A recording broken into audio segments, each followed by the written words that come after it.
Okay, now, that movie poster is definitely wrong.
Some people thought it was odd that a simple wooden cage would have such an elaborate high-tech lock. But hey, if a Gregorian ever traveled to Earth, I'm sure they'd think a lot of our stuff is weird too.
Oh, yeah, another sea monster shot.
Why did you film so many scenes of your actors dying anyhow? Why? To throw off the press, of course. Say what? In case someone snuck onto the set, they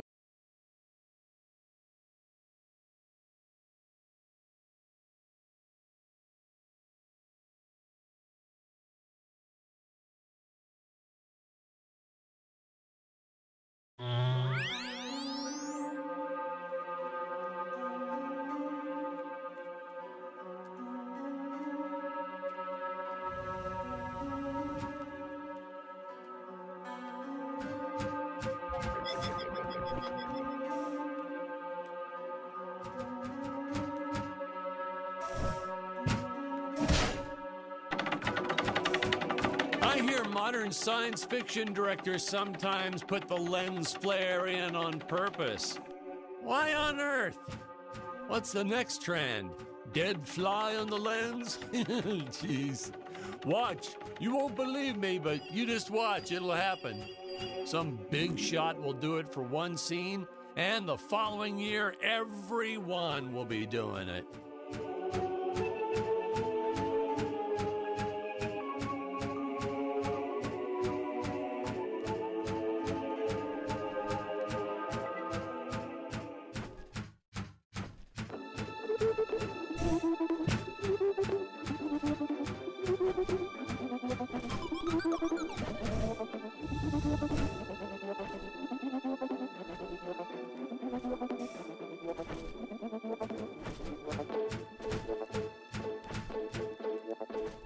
Dr. Peculiar! Yes, Your Eminence? Release the Mechameleon! But Your Eminence, the Mechameleon isn't ready. What is the meaning of this? I thought he was completed! Genius is never completed, Your Eminence. I was just preparing to install a chainsaw on his tail. Enough! Your tinkering costs me precious gold and time! You do not have that luxury, Dr. Peculiar. Yes, Your Eminence. Releasing the Mechameleon at once. Ah, Ludwig. Yeah, good old Ludwig. We cast an actual doctor to play Dr. Peculiar. Never again. Oh, my God, he was a cranky old coot. May he, rest in peace. The costumes, the script, the creature effects, you name it, he wouldn't stop criticizing everything. Well, in his defense, I think he did have some early signs of dementia or something.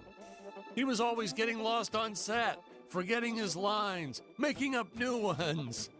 Yeah, it was cute. Midway through a scene, he'd just yell, "Where are my pills?" It was like a catchphrase. We almost left a few of them in.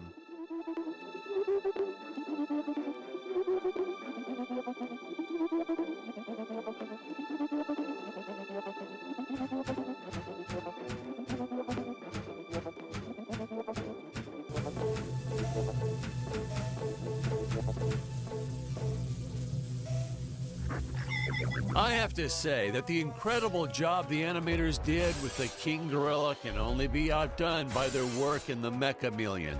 I'll leave further comments for later in the film, but this was truly an epic creation.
Here we see our first glimpse of a technique I used throughout the movie.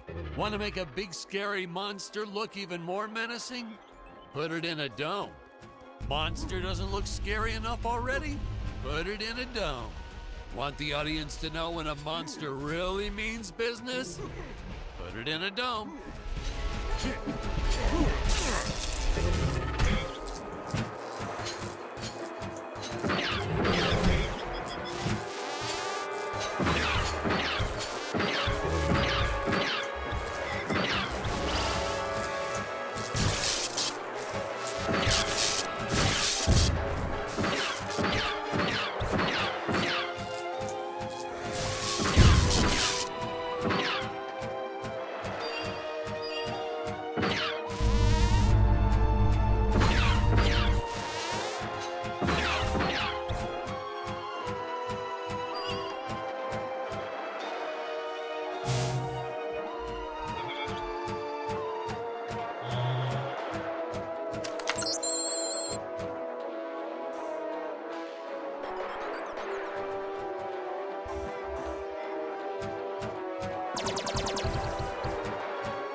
Oh, these guys were just adorable.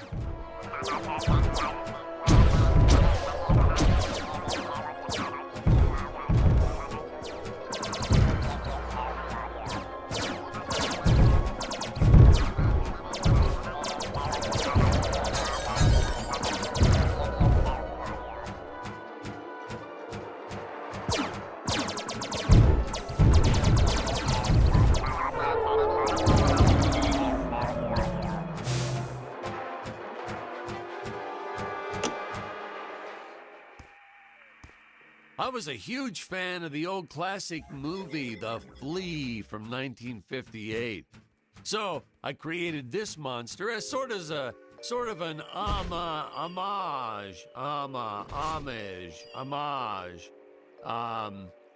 in respect to that film. I have the darndest time with that word, homage. Man, oh man, that whip. We probably should have invested in some training courses so the actors knew how to properly handle it, but instead we just let them flail it around wildly. You know that saying, it's all fun and games until someone loses an eye? That's true. And that's the story of why the Emperor wears that metal monocle. Greg was a real trooper about it, though. Didn't even seem fazed that he'd have to wear an eye patch for the rest of his life. I think he went on to do some pirate-themed promotions at his used car lot once we wrapped up production.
Where is my mech-chameleon?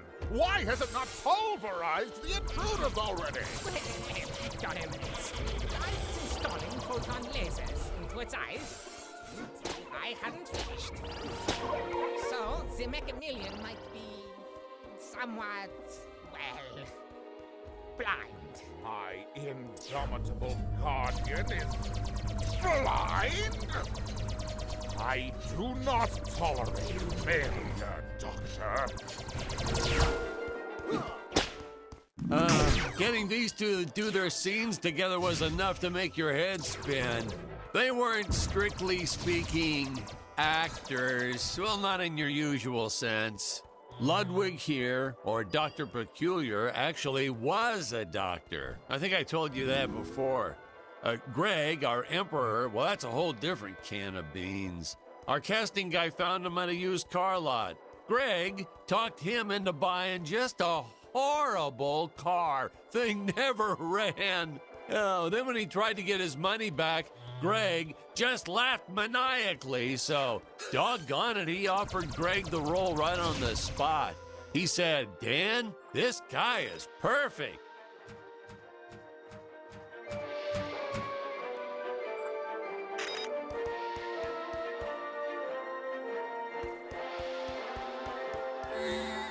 We were running out of extras and clay sculptures, but we needed more monsters. Oh, please, more monsters. So we had this brilliant idea. If you stick a puppy inside an old vacuum cleaner, wham, instant monster. Throw in a string of Christmas lights and it's camera ready in 5 minutes. Let me guess. Another of your fake death scenes? Why, no, actually.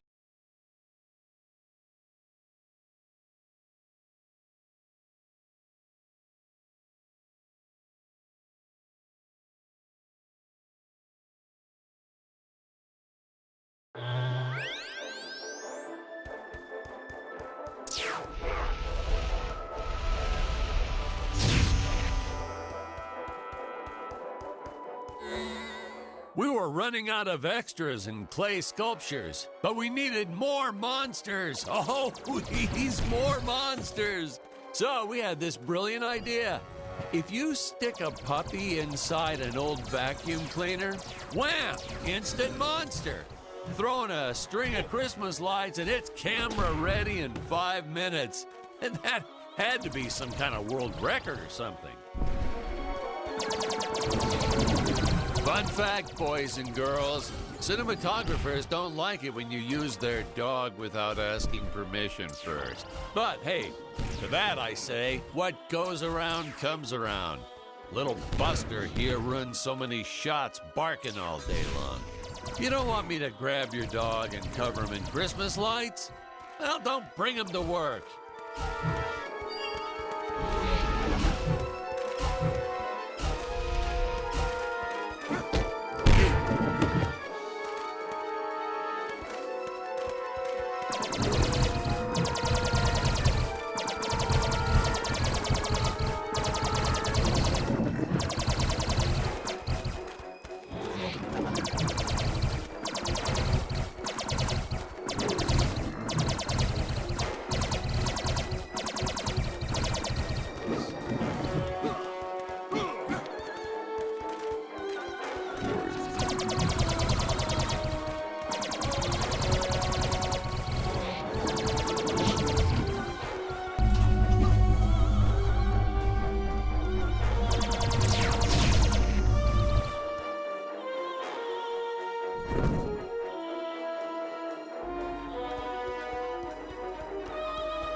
shot at the altitude where Dick's rocket ship had crash landed at the start of the film. When I think back about all the work we did, building this darn tower and making models and costumes and sets and props, and then trying to keep it all straight during filming and not getting anything all mixed up, it's exhausting. Just thinking back on it is exhausting. I wish I could tell my younger self to just direct romantic comedies. It's the only way you'll get a good night's sleep.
Ah, yes, the rotating contraption things.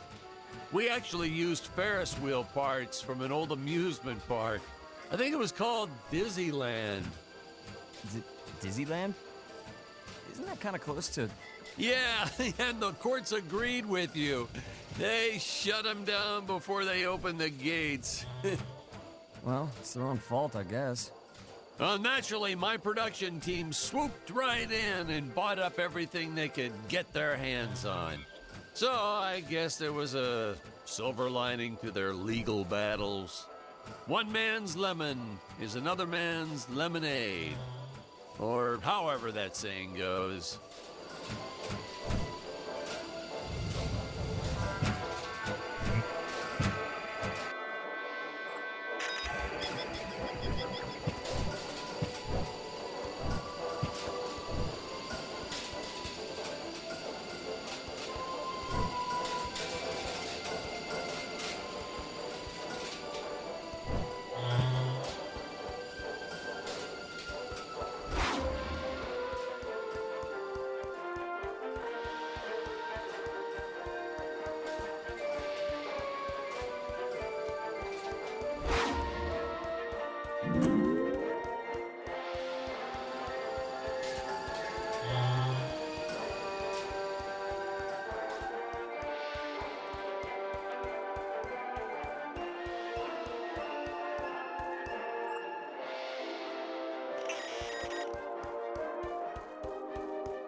Fun fact, the statue of the Emperor is actually as big as it looks on screen.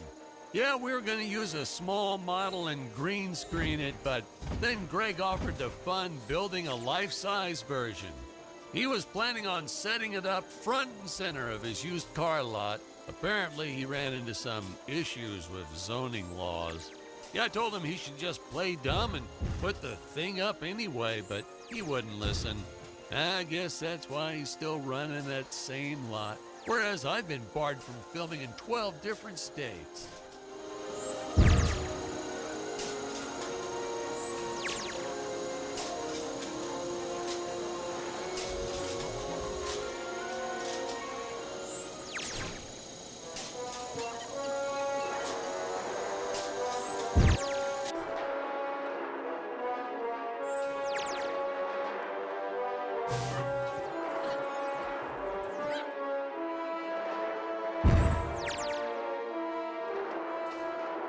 If I told you how much gold paint we used on these darn sets, you wouldn't believe me. We were originally trying to decorate this whole set in precious stones. I wanted that sparkling effect, but then my props guy shook his head.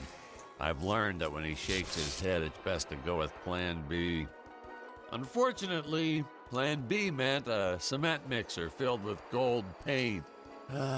It was so much hard work, even I had to finally roll up my sleeves, dive in, and call some interns from the community college. Man, there is nothing college kids won't do for free pizza.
In this scene reminds me of a big fight I had with the studio head.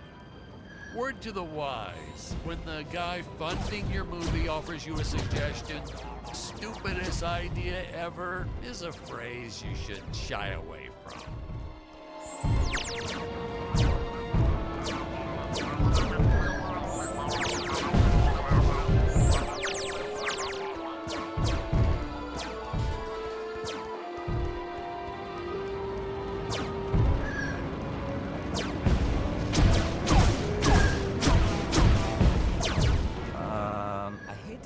But why did you bother adding effects and editing?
In this scene reminds me of a big fight I had with the studio head. Word to the wise, when the guy funding your movie offers you a suggestion, stupidest idea ever is a phrase you should shy away from.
I have come here to end your empire and free these apes from your tyranny. You? Tell me, do you think I need these pitiful creatures to run my empire? Allow me to show you something. As you can see, I do not need those darn dirty apes. It is a kindness that I allow them to survive.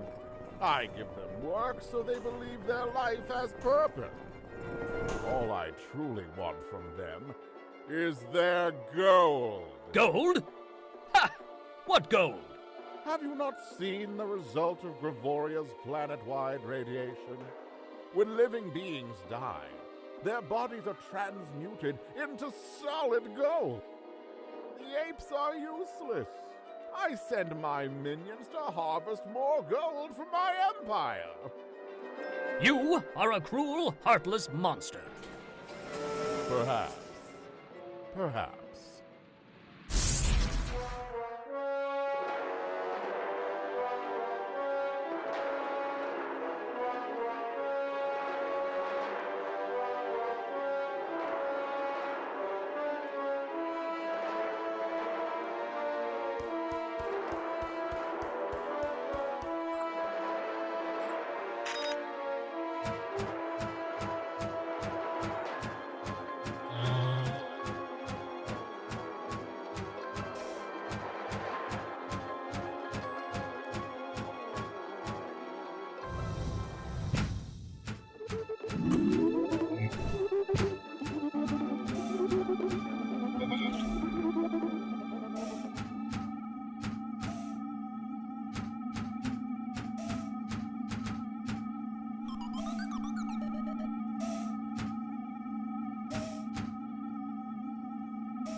Whoa, that scene always makes me woozy.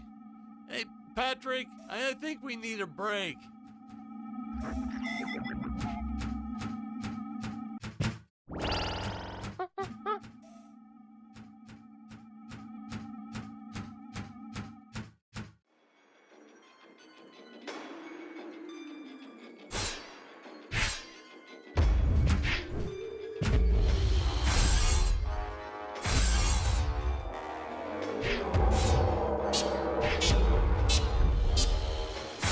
Imagine one of those on your average elevator?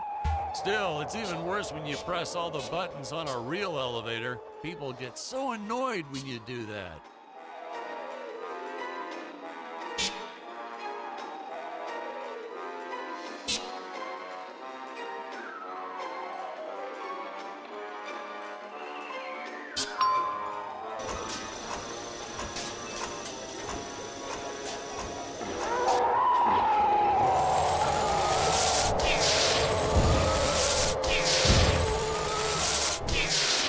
Nowadays, we just click, click, and make all this in 3D with those computers or something. But no computers here. No, heck no. I still don't know how to work one of those damn contraptions.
Set construction 101. To make it look nice, you gotta make it look shiny. That's the secret ingredient, you know.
We had 14 production babies while making this movie. One of them was even named after one of the characters, Maximilian J. Peterson.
wanted to go skydiving myself, but I have a crippling fear of heights. Wow, really? So, was this movie your way of tackling that fear head on? Nah, this movie is what gave me my fear of heights. By the end of it, I was directing scenes with my eyes closed to keep from getting panic attacks. It's all starting to make sense.